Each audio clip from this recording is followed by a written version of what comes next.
دھیان سے سنیے گا، ایک مثال پر پیغام کو ختم کر رہا ہوں. آپ دیکھے ہوں گے سماج میں جب کتا پیشاب کرتا ہے تو ٹانگ اٹھا لیتا ہے.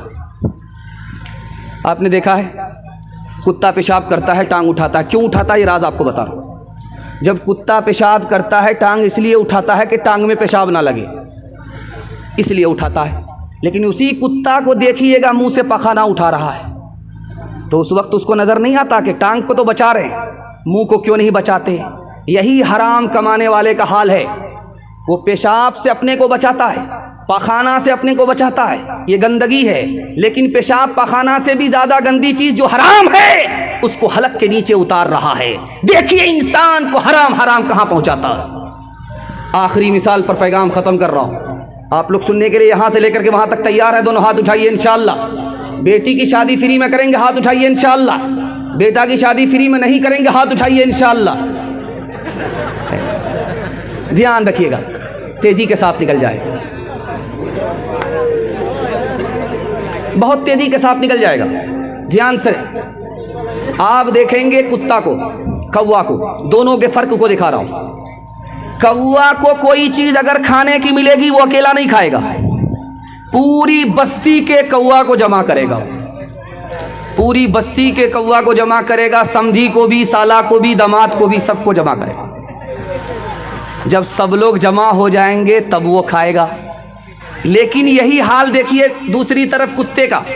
اس کو اتنا بڑا ہاتھی ملا ہے کھانے کو، اکیلا کھا نہیں سکتا، وہ خود بھی نہیں کھائے گا، پوری بستی کے کتے کو کھانے نہیں دے گا. حرام کمانے والے کا حال یہی ہے. وہ خود کنجوسی کرتا، خود بھی نہیں کھاتا ہے، اور قوم کی مصیبت میں بھی اس کا پیسہ کام نہیں آتا ہے. کتا اور حرام کمانے والا دونوں برابر. انشاءاللہ حلال کمائیں گے انسان اور مسلمان رہیں گے، حساب سے خرچ کریں گے، غریب سے اللہ غنی بنا دے گا. ہاتھ اٹھا کر کے وعدہ کیجیے، لوٹ کر کے لائیں گے، کوٹ کر کے کھائیں گے. کر تو بھی ترقی دنیا میں، اسباب تجارت پیدا کر، قارون کی دولت ٹھکرا دے، عثمان کی دولت پیدا کر، عثمان کی دولت پیدا کر، دیار عشق میں اپنا مقام پیدا کر. نیا زمانہ نئی صبح و شام پیدا کر. خدا اگر دل فطرت شناس دے تجھ کو، سکوت لال و گل سے کلام پیدا کر. میرا طریق امیری نہیں فقیری ہے، خودی نہ بیچ غریبی میں نام پیدا کر. خودی نہ بیچ غریبی میں نام پیدا کر. دھیان سے سنیے گا، بچوں کے حوالے سے سنا رہا ہوں، یہاں سے لے کر کے وہاں تک سنیں گے، آپ کا بچہ کامیاب ہوگا، مقدر کا سکندر ہوگا، دنیا کو پیچھے کرے گا، دنیا اس کو پیچھے نہیں کر سکے گی. سننے کے لیے تیار ہے؟ دونوں ہاتھ اٹھائیے انشاءاللہ. سب سے بعد میں، سب سے لیٹ میں نکاح کریں گے، ہاتھ اٹھائیے انشاءاللہ. نکاح کریں گے بعد میں، سب سے لیٹ میں، تو بچہ کہاں سے ہوگا؟ آپ دھیان سے سنیے گا، تیزی کے ساتھ نکل جائے گا. دھیان سے سنیے گا، تیزی کے ساتھ نکل جائے گا. ماں نے بیٹے سے کہا، بیٹا میں نے تم کو دودھ پلایا ہے، دودھ پلا کر کے میں نے تم کو جوان کیا ہے، حرام کھا کر کے میرے دودھ کو برباد مت کرنا. ماں کی پہلی نصیحت. دوسری نصیحت دکھانے کے لیے جا رہا ہوں. بیٹا جنگ کے میدان میں جا رہا ہے، ماں نے روک کر کے پوچھا کہاں جا رہے ہو؟ کہا کہ اللہ کے لیے جان دینے کے لیے جا رہا ہوں. تو ماں نے کہا بیٹا جان دے دینا، پیٹھ مت دکھانا، میدان چھوڑ کر کے مت بھاگنا، ورنہ میں اپنا دودھ تم کو معاف نہیں کروں گی۔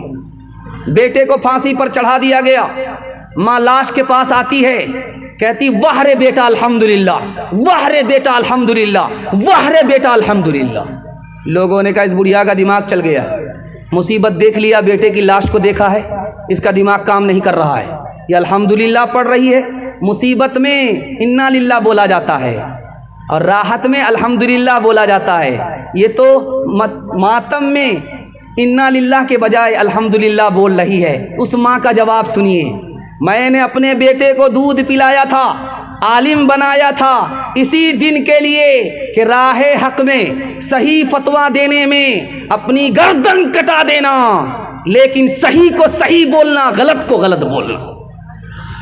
اس خوشی میں نے الحمدللہ پڑھا ہے۔ چوتھی بات یاد رکھیے، بیٹا جنگ کے میدان میں ادھر خبر آئی کہ تمہارا بیٹا بھاگ گیا، ہار گیا۔ باپ نے کہا بھاگ گیا ہوگا، ضرور ہار گیا ہوگا، ضرور بھاگ گیا ہوگا۔ ماں نے کہا میرا بیٹا بھاگ ہی نہیں سکتا، میرا بیٹا ہار ہی نہیں سکتا۔ خبر آئی کہ پہلی خبر غلط تھی، تمہارا بیٹا میدان جیت کر کے آ رہا ہے، تمہارا بیٹا میدان مار کر کے آ رہا ہے۔ اب باپ نے بیٹے کی ماں سے پوچھا کہ تو نے اتنا یقین سے کیسے کہہ دیا تھا کہ میرا بیٹا میدان ہار نہیں سکتا؟ اس ماں کا جواب سنیے، اللہ سب کو ایسی دیندار ماں عطا فرمائے۔ اس نے کہا کہ بچپن میں جب بھی میں نے اپنے بیٹے کو دودھ دیا بغیر وضو کے نہیں دیا، میں نے جو بیٹے کو دودھ پلایا بغیر وضو کے نہیں پلایا۔ میرا بیٹا میدان تو جیت سکتا ہے، اس کا یقین تھا مجھے، میدان ہار نہیں سکتا۔ دھیان سے سنیے گا، بچہ پڑھ رہا ہے، باپ ادھر بیٹھے ہیں، ماں ادھر بیٹھی ہے، بیچ میں بچہ پڑھائی کر رہا ہے۔ ماں سے کہتا اماں ایک گلاس پانی پلا دو، پیاس لگی ہے۔ باپ نے کہا برباد ہو گیا، برباد ہو گیا، اب میرے خاندان میں علم نہیں رہا، ختم ہو گیا۔ جو کتاب پڑھے، علم حاصل کرے، اس کو پیاس یاد آ جائے، خاندان سے علم چلا گیا۔ تو ماں نے کہا اتنی جلدی فیصلہ مت کرو، ابھی پتہ چل جائے گا 2 منٹ میں۔ ماں نے بجائے پانی دینے کے گلاس میں تیل پلا دیا، اور پڑھنے کے درمیان میں بیٹے کو پتہ ہی نہیں چلا کہ میں پانی پی رہا ہوں یا تیل پی رہا ہوں۔ باپ نے کہا الحمدللہ، اب میرے خاندان میں علم باقی ہے، ختم نہیں ہوا۔ آخری بات کو سنانے کے لیے جا رہا ہوں، دعا کرتا ہوں سب کو ایسا ہونہار بیٹا اللہ عطا فرمائے۔ بیٹا بدصورت ہے، اتنا کالا ہے کہ کوئلہ بھی اس سے کم کالا ہے۔ ماں اس کو 72 مرتبہ صابن لگا رہی ہے، کسی طرح یہ اجلا ہو جائے، کسی جنم میں اجلا ہونے والا نہیں ہے۔ صابن کالا ہو جائے گا لیکن وہ اجلا نہیں ہوگا۔ لیکن وہی کالا بیٹا ماں کو چاند کی طرح معلوم ہوتا ہے۔ تو ماں نے پرائیویٹ میں اپنے بیٹے کو بٹھایا، بلایا، کہا بیٹا تو اتنا کالا ہے کہ کوئی بھی تم کو ایک گلاس پانی نہیں دے گا، اتنا کالا ہے کہ کوئی بھی تم کو بیٹی نہیں دے گا۔ بیٹا ایک کام کر، لوگ تم کو سر پر بٹھائیں گے، ہتھیلی پر رکھیں گے، تمہارا جوتا اٹھائیں گے۔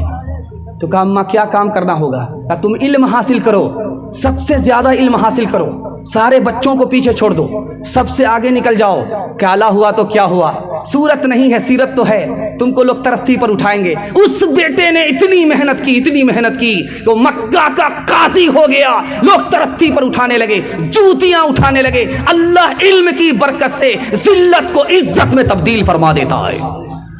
فاقہ کیجیے، اوقات کو داؤ پہ لگائیے، بھوکے رہیے، خود جاہل ہے کوئی فرق نہیں پڑتا، اوقات کو داؤ پہ لگا کر کے اپنے بچے کو پڑھا لکھا دیجیے۔